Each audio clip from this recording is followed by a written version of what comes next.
Hello YouTube, my name is Cubits, and the big news this week is the meeting between the Vice President of the US, Joe Biden, and the local games industry representatives on the subject of gun violence. I know this is a well-worn topic of discussion by now, but I'm not going to be using the term scapegoat too much. But first up, we have a little spotlight from the Miiverse. I'm not quite sure if this is good or bad for the image of gaming violence, but at least it had me laughing. Well played, Mr. Skazi. The footage in the background today is, fittingly, from Black Ops 2. I'll scoot through the news of the event quickly, then get into the dissection, as many gamers seem to be reacting fairly harshly towards the comments made. So, Mr. Biden assembled a cohort of experts from all facets of the industry in what appeared to be a fact-finding sit-down. Research scientists with specific data on the influence of video games, such as Chris Ferguson of Texas A&M, were present and reaffirmed the lack of evidence for a causal link between in-game and real-world violence.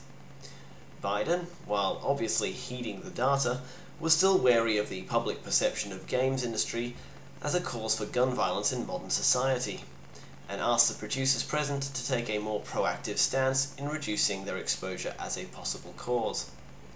Of course, the response from the game producers was to restate that they weren't a part of the problem at all.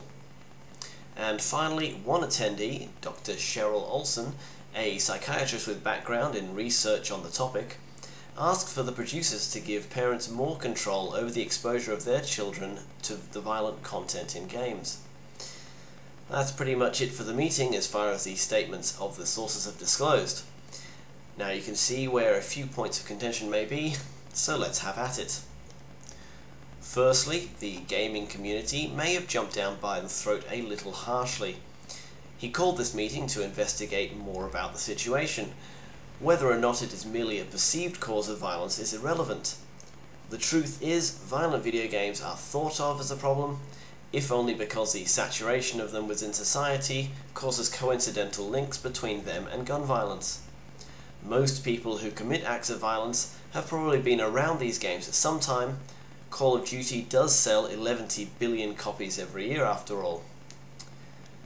It is the government's duty, as representatives of the voting masses, to look into the issues which concern their public.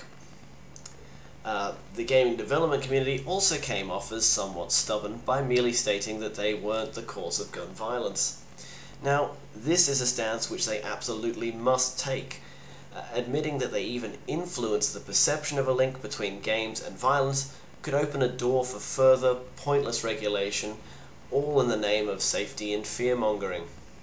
Tighter classification and regulation of gaming content can only hurt the gaming community, adding more layers of bureaucracy which will never be recanted, even if found pointless.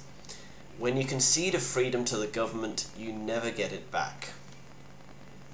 The final statement I referred to, by Dr. Olson, seemed redundant when you consider the level of parental control already exhibited in modern gaming. Not only does every console allow for regulation of classified games through a simple setup process, but the parents themselves should be a major regulatory roadblock for child access to mature content. Parents, in the end, have all of the control when it comes to the exposure of children to unsuitable material. While they understand the maturity of their own offspring better than anyone else, and can control that content appropriately through several measures like the aforementioned console controls, as well as the guidance of the classification system already in place, any further invasion by government bodies can only remove freedoms for the rest of the community. On the 1st of January, Australia was finally granted an R18+ category of gaming classification. The road to this decision was long and hindered by people of power who refuted fact and the will of the people. According to the ESA, the average gamer is now 30 years old, and to be restricted in the content you can enjoy as an adult, even in a misguided attempt to spare children, is a disgusting attack on liberty. I will give up my guns before I give up my freedoms as a gamer. So, how about that chat with the NRA?